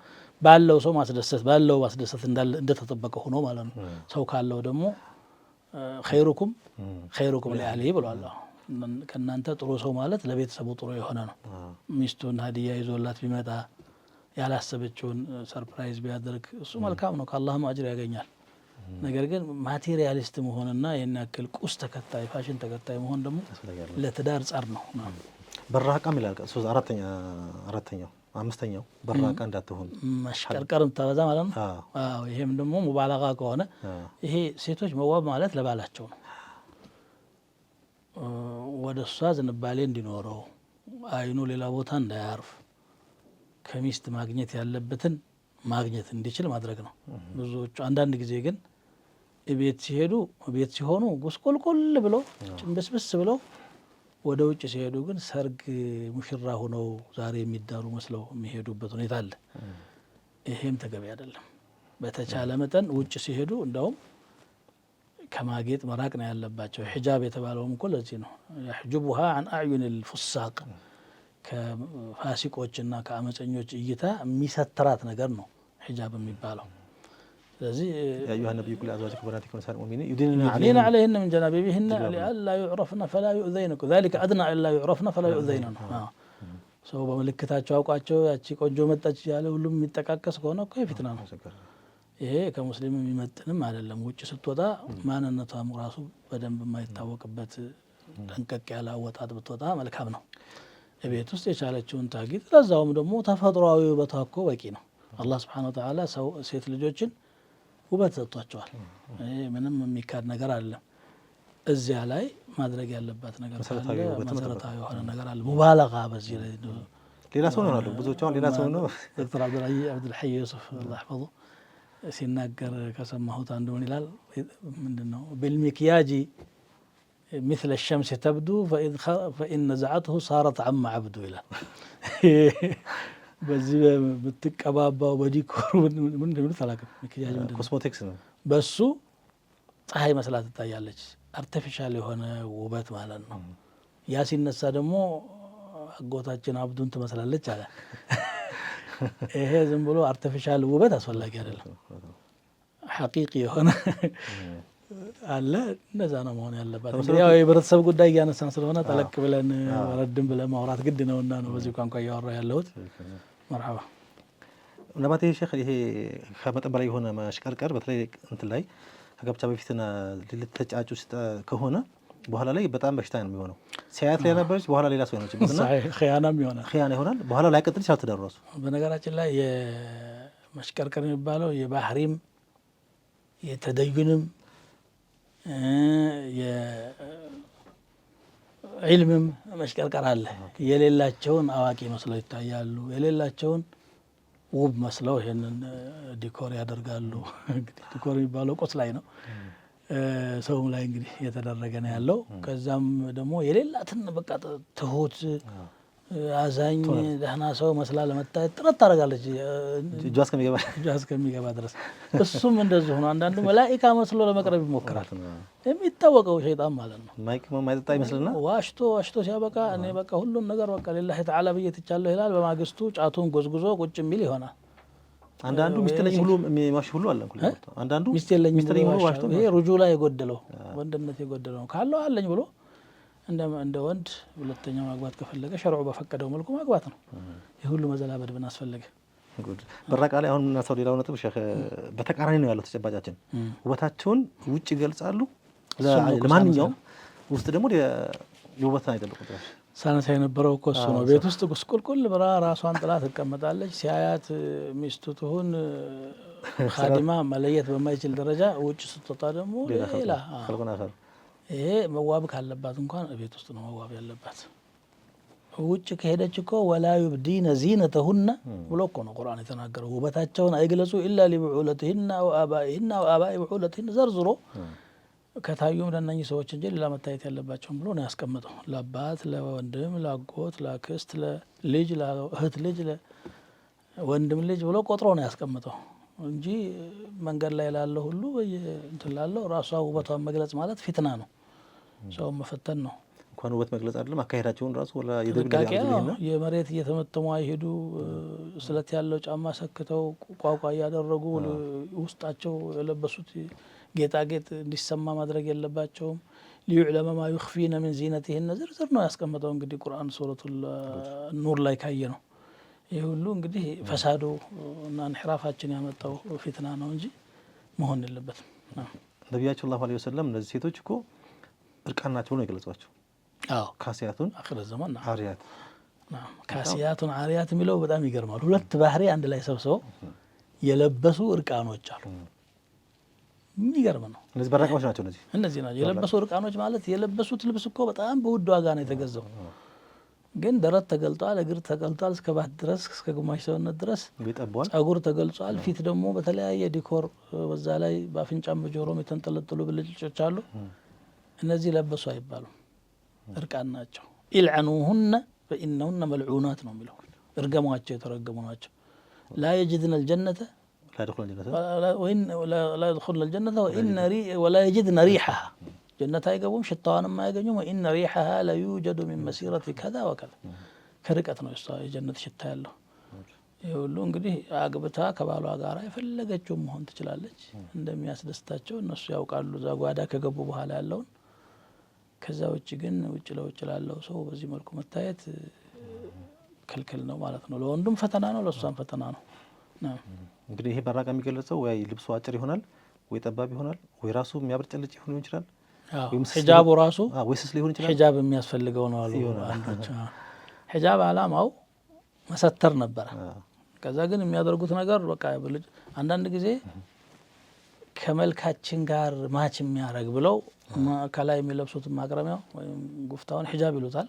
ሒጃብ አይደለም እሱ፣ መልክን ለማጉላት ሆን ብሎ መልክ ማጉላት ካለበት ቦታ አለው እንጂ ለመድረክ፣ ለሚዲያ፣ ለገበያ እየሄዱ በዛ መልኩ መውጣት ክልክል ነው። ከዛ ነው አሁን ማንጀት ብላንሰና ሀብሳት ብዙ ጊዜ በራቃ የሚሆኑ ሴቶች በተለይ ያላገቡ እህቶች ማለት ነው የሚያብለጨለጩት ለምንድን ነው? ባል ፍለጋ ነው። ብዙ ጊዜ ለመታየትና ለመታጨት ነገር ይመስላል ተጨባጩ። ግን ሴቶች ስለለበሱም ተደብቀው አይቀሩም፣ ስለተጋለጡም ላያገቡ አይገቡም። እዚህ ጋር ትዳር የሚፈልግ ሰው የተበለጨለጨውን አይፈልግም። እንደው ለእህቶች ሹክ ምለው እንደፈለገ ለራሱ ፋሲድ ሊሆን ይችላል ሰውየው። ትዳር የፈለገ ጊዜ ግን የቤት ልጅ ይላል። ለምን እማትኸይ ነው ይፈልጋል። ኻኢኖቹን ያውቃቸዋል እሱ። በነገራችን ላይ እንዲህ አይነቱ ሰው እንዳታገባ ነው መምረጥ አለባት እያልን ስናወራ የነበረው ቅድም። እሱ እንደፈለገ ሲሆን ከርሞ እሷን ግን ጨዋ እንድትሆን የሚፈልግ ከሆነ አይሆናትም። ለማንኛውም ግን ጨዋዎቹም የሚፈልጉት እነዚህን አይደለም። ጠንቃቃዎቹና አደብ ያላቸው አላህን ፈሪዎች ወንዶች ካሉ እንደነሱ አይነት አላህን ፈሪዎች ነው የሚፈልጉት። የምትፈልገው አይነት ሰው ነው እንግዲህ ውሳኔዋን የሚቀያይረው። እንግዲህ ከሸርዕ አንጻር ስናይ ሐራም ነው። የወጣችው የሆነ ፋሲድ ሰው ለማደን ከሆነ ያ ፋሲድ ሰው ነው የሚጠብቃት። ኦፍኮርስ ሳሊሕ ሰው ግን እንዲህ አይነት ሰው አይፈልግም። ስለዚህ ለትዳርም ቢሆን ይሄ አማራጭ አለው። ሳሊሕ ያልሆነ ሰው እኮ ብዙም የትዳር ጭንቀትም የለውም። ምክንያቱም እሱ ጊዜያዊ እንትን ብቻ ነው የሚፈልገው። የስተምቲዑ ቢሃ ثم يمر عليها። አላህ ከእንዲህ አይነቱ ይጠብቀን። በዚህ ቋንቋ ወረድ ብለን የምንናገረው ያው ህብረተሰባችን ውስጥ ያለው ችግር ስለሚያስገድደን ነው። የመጨረሻውና የጠቀሱት ሸዳቃ እንዳትሆን ሐዳቃ በራቃና ሸዳቃ ምንድነው? ሸዳቃ ተሸደቀ ከተተርከላ እሱም ሴት ልጅ ሐያ ነው ውበቷ። የሚገርመው ሐያ ያላት ስትሆንም ነው ስበት የሚኖራት። በጣም ተናጋሪ ከሆነች ለሲን ከሆነች እቺ ተቀርበኝ ምላሷ ጦር ነው ይላል አይደል? ስለዚህ ቆጥራ ነው መናገር ያለባት። እንኳን ሌላ ቀርጦ አስፈላጊ ቦታ ላይ ወኢዛ ሰአልቱሙሁነ ፈስአሉሁ መታዓን ፈስአሉሁነ ሚን ወራኢ ሒጃብ አለ። እቃ እንኳ ከጠየቃችሁ ይላል ወንዶቹን ሲመክር ከግርዶ ጀርባ ጠይቁ ብሎ ፊት ለፊት አይደለም። ጥያቄውም ጉዳይ ነው። እነሱን ደግሞ ሲመክር ምን ይላል? ፈላ ተኽضዕነ ቢልቀውል ፈየጥመዐ አለዚ ፊ ቀልቢሂ መረድ። በንግግር አትቅለስለሱ፣ በሽታ ያለበት ሰው ይጓጓል። አላህን የሚፈራ ሰው ቅለስለስ ማለቷን ካየ አዑዙ ቢላህ ብሎ ይሸሻታል። ሰው አላህን የማይፈራ ሰው ግን እቺ ሴት ወጥመዴ ውስጥ ልገባ ትችላለች ብሎ ይጓጓል። እንደዛ እንዳይሆን ኮስተር ብላ ትናገር። ሴት ልጅ ኮስተር ባለች ቁጥር አበደ ነው እንዳይደፍራት። ደፈረኝ የሚሉት ሁሉ መጀመሪያ እነሱ ለዛ እድል ስለሰጡ ነው። ያልሆነ ቦታ ላይ ስለተገኙ፣ ያልሆነ አነጋገር ስለተናገሩ፣ ያልሆነ አቀራረብ ስለቀረቡ ከዛ በኋላ እምቢ ማለት ሲሞክሩ ጡንቻ ወደ መጠቀም ይሄዳል ሰውየው። ይሄ ሁሉ እንዳይፈጠር ኮስተር ብላ ነው መኖር ያለበት ማለት ነው። አናና መናና ሐናና ሸዳቃ ሐዳቃ በራቃ ሁለት ምን ጨምር ያልኩት ደግሞ ሂራስ የሰደቃ ናት። ኸላጃና ወላጃ صحيح። ይሄ በሐዲስና ዑመር አثር ላይ አለ። የነብዩላህ ሙሳ አለይሂ ሰላም ሂጅራ ሲናገር ሱረቱል ቀሶስ ላይ ወለማ ወረደ ማአ መድየነ ወጀደ ዐለይህ ኡመተን ሚነ ናስ የስቁን። የመድየን ውሃ የደረሰ ጊዜ ምንጩ ዘንድ ሰዎች ጀማ ብዙ ህዝቦች ውሃ ፍየሎቻቸውን ሲያጠጡ አገኙ ሙሳ አለይሂ ሰላም። ወወጀደ ሚን ዱኒሂም እምረአተይን፣ ከኋላ በኩል ደግሞ ሁለት ሴቶችን አዩ። ልጃገረዶች ናቸው። ተዙዳን ፍየሎቻቸውን እንዳይጠጡ ይከመክማሉ። ምን ሆናችሁ ነው አላቸው። እነዚህ ከብትረኞች የራሳቸውን አጠጥተው ካልወጡ በስተቀር እኛ እኮ አንችልም አሉ። ሴቶች ነን፣ መጋፋት አይችሉም። ሐታ ይስድረዳው አሳዘኑትና አጠጣላቸው። አንድ ቃል አላልነገራቸው። ምን ሆናችሁ ናቸው ብሎ ጠየቁ። ከዛ በኋላ አጠጡ፣ ጥለው ሄዱ። ሐጃቸው ፈጽሞ ሄዱ። ሐጃቸው ኸድመው የማነሽ ለምን መጣሽ ምን ሆነሽ ነው የሚል ምንም ወሬ የለም። ይሄ ነው አፊፍ የሆነ ሰው የሚያደርገው። ነብዩ ጣሂር ሰለዋቱላሂ ወሰላሙ ዐለይህ ይህን አደረጉ። ሴቶቹ ገቡ፣ ቶሎ ብለው ገቡ። አባትየው ቶሎ ብሎ ሲመለሱ ያየ ጊዜ እንዴት ዛሬ ደግሞ በወጣቱ ተመለሳቸው? ኧረ እና እኛ የሆነ አንድ እንግዳ ማናውቀው ልጅ ተጋፍቶ አጠጥቶልን ነው የመጣ ነው ሲሉ አይ ጥሩልኛል። አባት ደግሞ ብልጥ መሆን አለበት። ጥሩ ሰው ሲያገኝ ለልጁ ማጨት ይገባል ማለት ነው። እንመጣበታለን። የሚገርም ነው። ከዚያ ሂጅና ጥሪ የተባለችው አንደኛይቱ ፈጃአትሁ ኢሕዳሁማ አለ አንዷ መጣች ታሪኩ ይሄ ነው አይደለም ግን አላህ ቀስደም ምን አለ ተምሺ على استحياء አለ አይና ፋርነት ውስጥ ሆና ነበር የምትሄደው ከልፋት አይደለችም ይሄንን ሲፈስሩ ነው ዑመር ኢብኑ ኸጣብ ምን አሉ ليست አሁን አንተ ጨመርካትም ማለት ነው ليست خراجة ولاجة ብቅ ጥልቅ ማለት ማታበዛ በየመንደሩ ማትዞር አሁን እዚህ ናት አሁን ተነስታ ሌላ ቦታ አሁን እዚህ ናት አሁን ሌላ ቦታ ምንም አያርፉም ወቀረፊ ጉይስ ይቀራት ተአመና ይቀራት ህድራ ይቀራት ወዳጃ ይቀራት ሰበብ ፈልጋለች ነው ሰበብ ፈልጋ ከቤት ትመጣለች ሰውየው ስራ ነው የሚውለው ድንገት ከመጣ ቤት ዝግ ነው ይሄ ወቀርነ في بيوتكن ካለው ጋር ይጋጫል ይሄ መሆን የለበትም እውነት ነው ሐጃ ከሌለ በስተቀር አስገዳጅ የሆነ ነገር ለምሳሌ መማር ያለባት ሆና የግድ ወጣ ትማራለች ዲን የሚሆን ዱንያ ስራ መግዛት ያለባት ነገር ኖሮ ትወጣለች ስራ መስራት ያለባት ኖሮ ሆና ከቤቷ ወደ ስራ ገበሬ ሆና አረብ የምታርም ትኮተኩት ትሆናለች ወይ ደግሞ ነጋዴ ሆና ሱቅ ይኖራታል የግድ አስገዳጅ ነገር ያለዛ መኖር ማትችል ሰውየው እንኳን ባይኖር ኑሮዋን ሊደግፋት የሚችል ነገር ይሄ ضروري የሆነ ነገር ሸሪዓው አይከለክልም ከዛ ውጭ ግን መውጣትና መግባት በየማህፊሉ መገኘት በየመድረኩ መገኘት ይሄ ሱስ ያለባቸው ከሆኑ ተመራጭ አይደሉም ማለት ነው ብዙ ሴቶች እንደው በመክሯቸው ወንዶች ወደ መንገድ ወደ ሀጃ ሲወጡ እሱ ሲኖር ሀጃ ሊያደርጉ ሊፈሩ ይችላሉ አላህን እንኳን እሱ በአንድ ወደ ንግድ ነጋዴ ኮን ቻይና ሲል ሊሆን ይችላል ወይ ሐጅ ምናምን ሊሆን ይችላል ያኔ ደግሞ ይሄን እድል ተጠቅመው የሚወጣቶች አሉ አይ እሱ እንግዲህ በሱ ፍቃድ ነው መሄድም ካለባት ይሄ ትዳር ተቋም ነው የተቋሙ መሪ እሱ ነው እሷ ደግሞ በራሷ ደረጃ የምትመራው ነገር አለ بغير اذنه የተመሄድ የለባትም ነው ሸሪዓው የሚለው በቤቷ ነው መቀመጥ ያለባት ቤቱ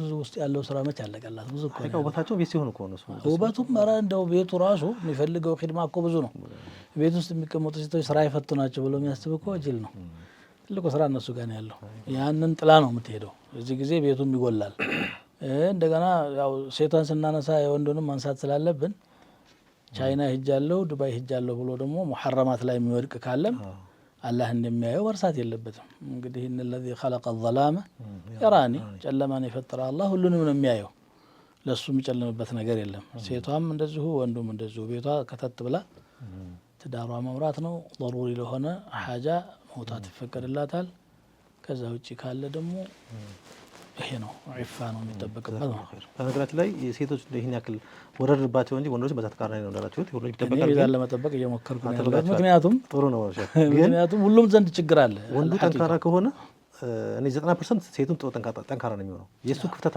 አይተው ነው ሴቶች ክፍተት የሚፈጥሩትና ወንዶም ያለራሳችን ጠንካራ መሆን አለብን ነው ቤተሰቡን መምራት መቻል አለ ሩጁላ ምስለ የነበረው እሱ ነው ቀዋም ብሎታል የእውነተኛ ቀዋም መሆን አለበት ባመራረም ነገሮች ሁሉ ከእጁ ካመለጠ በኋላ እንግዲህ ምን አደርጋለሁኝ ጮኸች እሷ ብሎ ዝም ይልና ፈሳድ ይፈጠራል ውጤቱ መልሶ ይከስባል እሱ ራሱ ጥሩ አሁን ሴቶችም ስለ ወንዶች ለሴቶቹ መጠበቅ ያለባቸውን ክራይቴሪያዎች ካየን ማሟላት ያለባቸው ነገሮች ሸሪዓዊ እይታዎች ካየን በኋላ እነዚህን ሸርጦች ማሟላቷል ወይም ደግሞ ምንድነው የሚባለው በዘመኑ ቋንቋ መጠናናት የሚባለው ነገር አለ እሷ ይሄን ተሟላች ብሎ ያለ ማጥራት እሷ ደግሞ ስለ ማጥራት የሆነ ጊዜ ሊፈጅ ይችላሉ በተለምዶ ወራቶች አመታቶች አብሮ እንግዲህ ሻይ ቡና እያሉ ይቆይ ይችላሉ ይሄንንም እንደትንሽ መልከታ ቢያርጉበት ይሄማ መጠናናት አለም ገብተዋል እኮ ወደ እንትኑ ገብተዋል ሙሉ ነው የሚያጠኑት ወደ ላይፉ እኮ ገብተዋል ህጋዊ ጋብቻ ነው እንጂ አልተፈጠረው ይሄን ማሟላቷን ቼክ ላድርግ ብሎ ይቆያል በዚህ ሰበብ አብሮ ሻይ ቤት ገባ አብሮ ምግብ ቤት ገባ አብሮ ወጣ ማለት እኮ አብሮ እየኖረ ነው ማለት ነው የግድ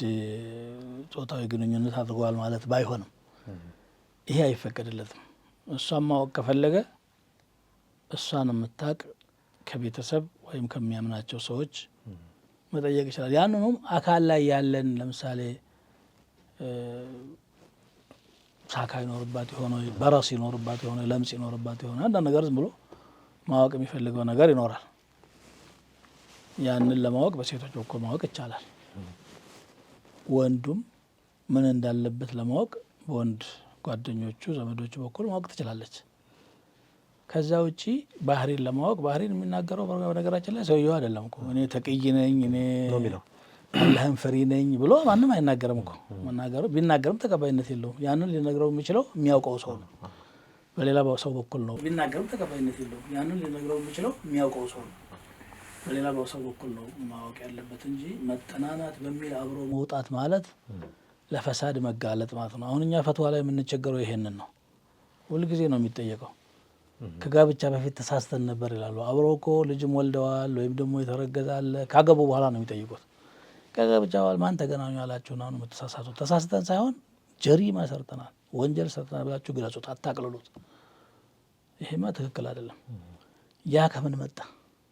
ቀድሞ ይገናኙ ስለነበረ ነው። ሸይጣን ነቢዩ ሰለላሁ ዐለይሂ ወሰለም እንዳሉት ማ ኸላ ረጁሉን ቢምረአትን ኢላ ካነ ሸይጣኑ ሳሊሰሁማ፣ አንድ ወንድ ከአንዲት ሴት ጋር ለብቻው ገለል ብሎ አይቀመጥም ሶስተኛቸው ሸይጣን የሚሆን ቢሆን እንጂ ብለዋል። ሶስተኛ ጨዋታቸው ሸይጣን ሆኖ ሸይጣን ኸይር ይመክራል ተብሎ አይጠበቅም። እነሱም ለሸይጣን መንገዱን አመቻችተውለታል። ግማሽ መንገድ ሄደዋል። ግማሽ መንገድ ከሄዱ በኋላ ገደል አፋፍ ላይ ያለን ሰው መግፋት አያቅተውም። እሱ እንኳን ገደል አፋፍ ላይ ያለን ቀርቶ ከሩቅም ያመጣል ሸይጣን። ወስውሶ ማምጣትና ማላተም ነው ስራው። ስለዚህ እንጠናናለን። ባህሪው ያለው ቃት ደግሞ አንድ ነገር ይቺ ትጠቅማለች። እንደው እንጠናናለን ለሚሉ ሁሉ ቀድመው ከጋብቻ በፊት የሚያሳዩት ባህሪ ሁላቸውም ጥሩ ባህሪ ነው የሚያሳዩት። የሌለ ባህሪ ሙስጠናዕ የሆነ አንድ አባባል አለ፣ አርቲፊሻል ባህሪ። ኩሉ ኻጢቢን ካዚብ ይላሉ። ልክ ነው። የሚያጭ ሁሉ ውሸታም ነው። የሌለውን ባህሪውን ነው የሚያሳየው። እሷ በዚህ ሁኔታ ካገኘችው በተቻለ መጠን ለስላሳ ቃል ተናግራ ልቡን ለመሳብ ትሞክራለች። እሱም እንደዚሁ። ወንዶችም እንደዚህ አሉ፣ በጣም ምላሳቸውን አጣፍጠው። በተለይ ሴቶች በቃል ይታለላሉ። ተግባሩን ከሚያዩ ይልቅ ቃሉን ነው። ሀታ ትዳር ውስጥ ራሱ ከወንዷ ቃሉን መስማት ነው። ቃሉ ይገዛቸዋል። ምን ይላሉ መሰለህ? ወንድ አይኑን ያምናል፣ ሴት ጆሮዋን ታምናለች ይላል። ማለት ምንድን ነው? ከባሏ ኡሒቡክ የሚል ቃል መስማት ትፈልጋለች፣ ካዚበን አው ሳዲቀን። እሱ ደግሞ ምንድን ነው የሚፈልገው? የሆነ ነገር ተቀባብታ የሆነ ነገር ኳኩላ ማየት ነው የሚፈልገው። የምትናገረውን ሳይሆን አክሽኑን ነው የሚያየው። በዚህ ሂደት ውስጥ ትታለላለች እሷ በምላሷ አጣፍጦ በሚናገራት። ስለዚህ መጠናናት የሚባል ነገር ኒሃኢየን ሸርዓን ተቀባይነት የለውም። ስለ እሷ ማወቅ ከፈለገ ከዘመዶቿ፣ ከጓደኞቿ፣ ከትምህርት ቤት ባልደረቦች ብዙ መንገድ አለው። ይሄ ነው ጥሩ። አሁን ሴቶችም ወንዶችም ማሟላት አለባቸውን ክራይቴሪያዎች ስኬታማ ትዳር ሊመሰርቱ የሚሟሉ ነገሮችን ካየን በኋላ ወደ መተጫጨቱ ወይም ወደ ማጨት እንሂድና ማጨት ማለት ምን ማለት ነው? ማንን ነው የሚያጨው? እንዴት የሚታጨው የሚለውን እስኪ እንመልከትና ማጨት ማለት ምን ማለት ነው በሸሪዓ? መተጫጨት ስትል ወደ በሩ እየተበገባ ያርጋቸው በራው ማጨትና መተጫጨት ብለህ ነው ያስቀመጥከው። መተጫጨት ሲባል ሙፋዓላ ነው፣ ከሁለቱ ወገን የሚፈጸም ነገር ነው። እሱም እሷን ያጫል፣ እሷም እሱን ታጫለች ነው። ማጨት ከሆነ ግን ከአንዱ ጠረፍ ነው። ለማንኛውም ማጨትም መተጫጨትም ይፈቀዳል በሸርዑ። እንዴት ቢባል ወንዱ ከላይ ስናወራቸው የቆዩት ነገሮች እንደተጠበቁ ሆነው በአይን ማየት አለበት።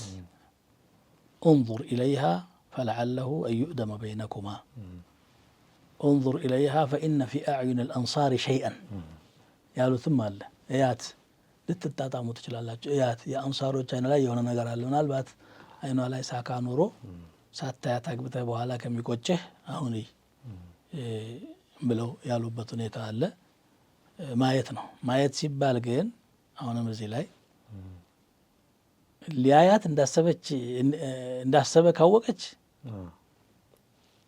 ትዘጋጅለታለች። ሙኻዳዕ ይፈጥራል። ኺዳዕ ትፈጥራለች። የአማ አብዱ ጉዳይ ይመጣል ማለት ነው። ስለዚህ በደንብ ሊሸወድ ይችላል።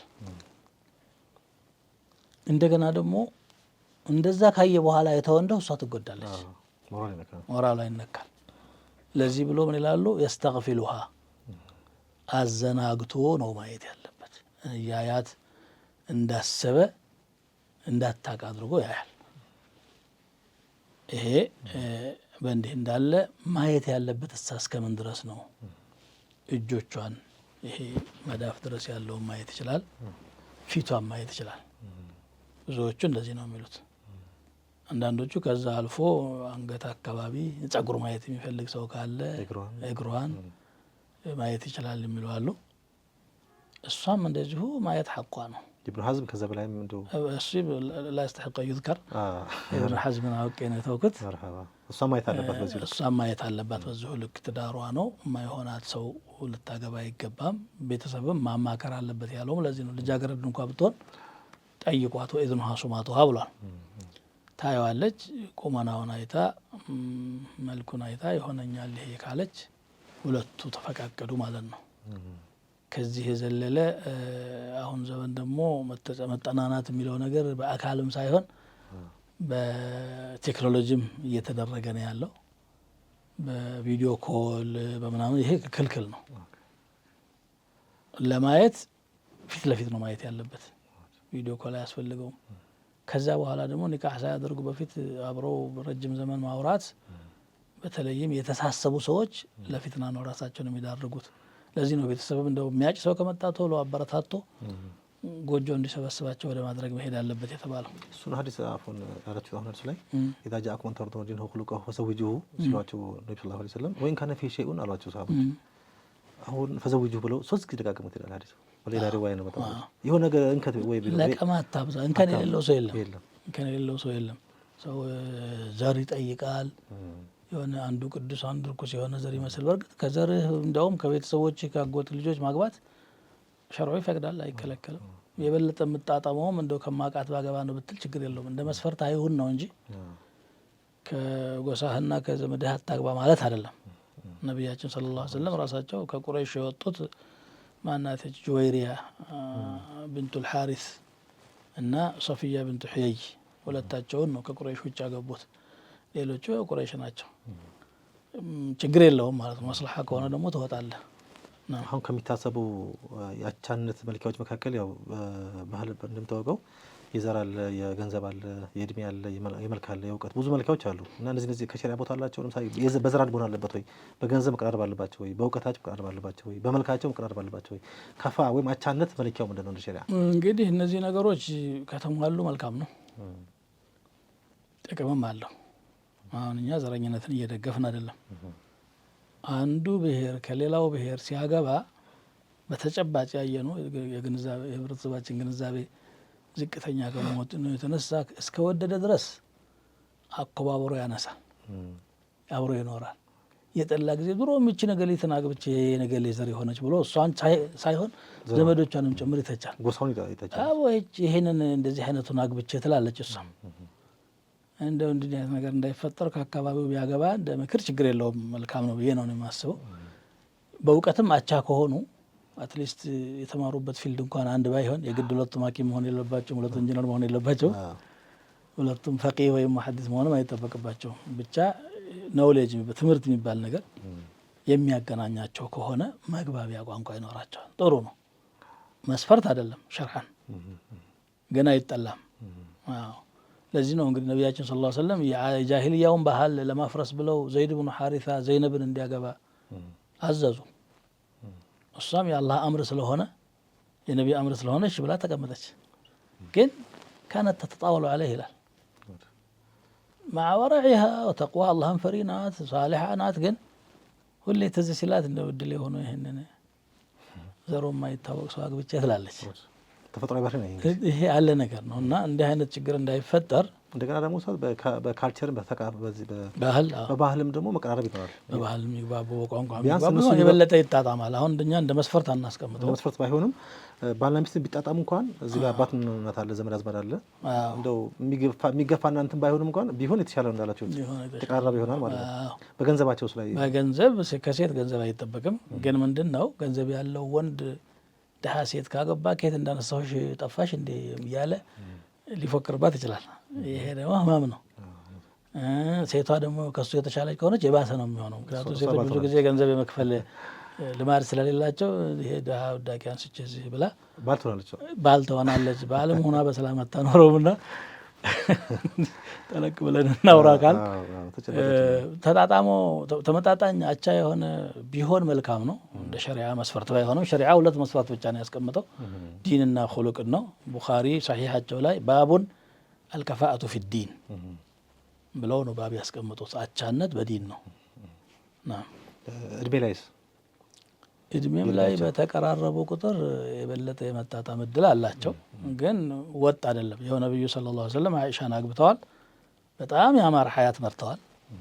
እድሜያቸው የተራራቀ ነበር። አዎ ይሄም ሊያጋጥም ይችላል። አንዳንድ ጊዜ ከሌላው ከባልንጀሮቹ የተሻለ ይሆናል። ምክንያቱም ይሄ ቀደም ያለው ልምድ ስላለው ወይም ከሱ በላይ የሆነችን ማግባትም እንደ ነብዩ ሰለላሁ ዐለይሂ ወሰለም ኸዲጃን አግብተዋል። ሁለቱም ሰብስበዋል። ሁለቱንም ሰብስበዋል። ትንሿንም አግብተው አሳይተዋል። ታላቋንም አግብተዋል። ታላቋንም ደግሞ አግብተው ታላቃቸው ማለት ነው። በጣም ታላቃቸው የሆነችው 25 ዓመት ትበልጣቸዋለች እስከመባል ነው የተወራውና ከሷም ጋር ኖረዋል። እንደ መስፈርት አይደለም ግን የተቀራረበ በሆነ ቁጥር ጥሩ ነው። ጓደኞችም ባልንጀሮች ይመጡና ይሄንን ሽማግሌ አግብተችን አሮጊት አግብተህ እያሉ እነሱ በሰላም እየኖሩ ከጎን ያለው ሰው ሰላም ሊነሳቸው ይችላል። በተቻለ መጠን ተቀራራቢ ቢሆን መልካም ነው። መርሐባ። አሁን ሽማግሌ ሊላክ ነው። ወደ ሽማግሌ ወደ ተጫጭት ልምጣና በባህል የተለመደው ያው የወንድ ቤተሰብ ነው ሴት ሊያጭ የሚሄደውና እንደ ሸሪዓ ግን ይሄ አስገዳጅ ነው ወይ? ወንዱ ብቻ ሴት ማጨት ያለበት ወይ ሴት ወንዱ ቢያጭ ምን አለበት? ማጨት በእርግጥ በሽማግሌ መሆን ግዴታ አይደለም።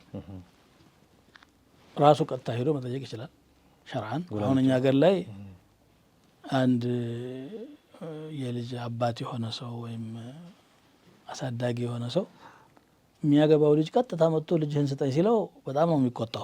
ደፈረኝ ይላል። ምንም ድፍረት የለውም። መጠየቅ ይችላል ሸርዓን። ባህሉ ቢጠበቅም ሸርዑ አይከለክልም። እንደው በክብር ሽማግሌ ልኮ ቢጠይቅ ችግር የለውም። እሷን ማናገርም ይችላል በቀጥታም በተዘዋዋሪም። አንቺን ያገኘ የታደለ ነው ማለት ኽጥባ ነው ይላል። ማጨት ነው። አዎ መጠየቅ ይችላል። አንቺን የመሰለ ባገኝ ምናምን አንቺን የመሰለ ባገኝ እንደው እንዳንቺ አይነት ታገኝልኛለሽ ወይ በመሳሰሉ ነገሮች አርድ ማድረግ ይችላል። እንግዲህ ይሄ ጋብቻን ሲወስን ነው። ከዛ ውጪ ከአጅነቢ ሴት ጋር ማውራት ስለማይፈቀድ ማለት ነው። እንደተለመደው ደግሞ ሽማግሌ ተልጎ አባት ቢጠየቅ ግራ ቀኝ ቤተሰብ ቁጭ ብሎ ቢወያይ ስለም ወደፊት ሀያታቸውም ይሄም መልካም ነው። ማጨት የሚባለው ይሄ ነው።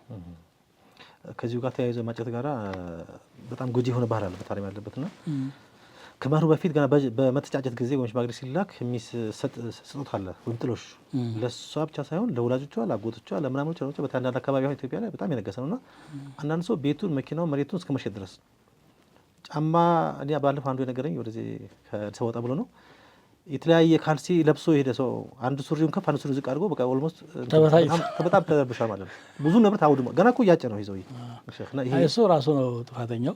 ባህሉ ነው አይደለም። በጣም ከሱ ከፍ ያለች ልጅ ነው ያጨው። ፋሚሊዋ ከፍ ያለና ብዙ ጉራ የሚፈልግ ሰው ነው ያጨው። በቁመቱ ልክ መፈለግ ይችላል።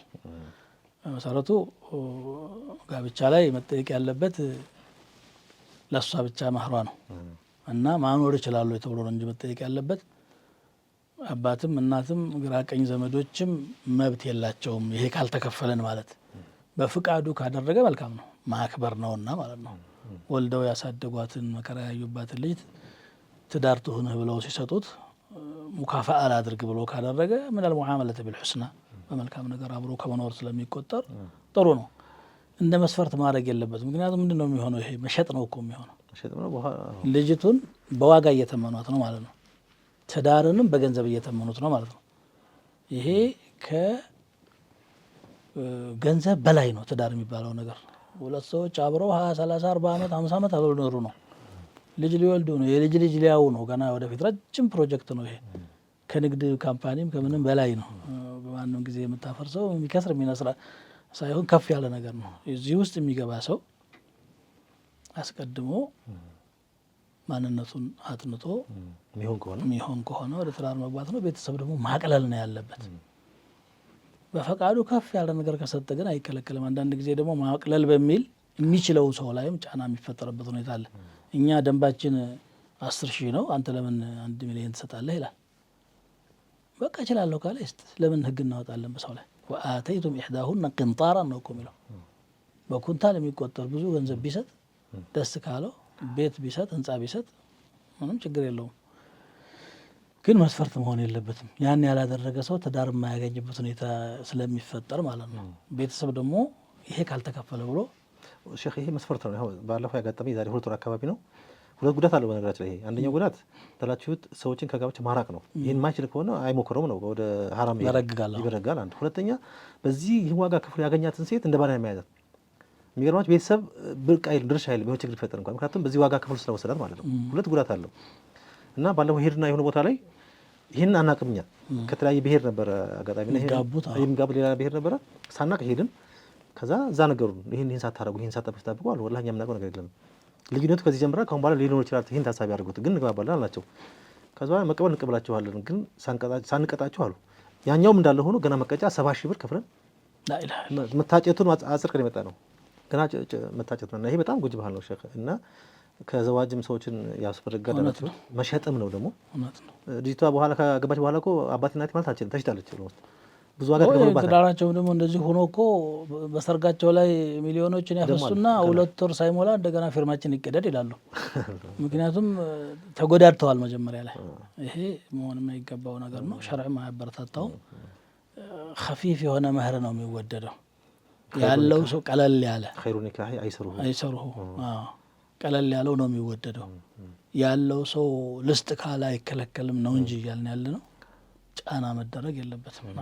እንደውም አንድ አثر አለ አክተሩሁነ በረከተን አይሰሩሁነ ሙእነተን። ትዳራቸው የበለጠ በረካ የሚሆነው ጣጣቸው ቀለል ሲል ነው። ቤተሰቦቻችን የድሮዎች እኮ በቀላሉ ተገናኙ፣ ወልደው ከብደው መልካም ህይወት ኑሮ ሄዱ። አሁን ነው ሁላ ጣጣ የመጣው። ትዳርን በቁስ መለካት ማለት ነው። ጀዛኩሙላሁ ኸይር ሼክ። እንግዲህ እዚህ ጋር ለማቆም ግድረ ሰዓቱ አልቋል። ስለ ማጨት ዛሬ ያወራ ነው። ቀጣይ አላህ ካለን ስለ ጋብቻ ምናወራ ኢንሻአላህ። በጣም ጀዛኩሙላህ እናመሰግናለን። አላህ ያቆየን ከርሜ ጋር ጋር። ሰላም አለይኩም ወራህመቱላሂ ወበረካቱሁ። ወንድሞቻችን እህቶቻችን፣ የዛሬው ፕሮግራማችን ስለ መተጫጨት የነበረ ነው። ከዚህ በፊት ደግሞ ስለ ቅድመ ጋብቻ ነበር። አላህ ካለ በቀጣይ ፕሮግራማችን ስለ ስርዓተ ጋብቻ ይሆናል።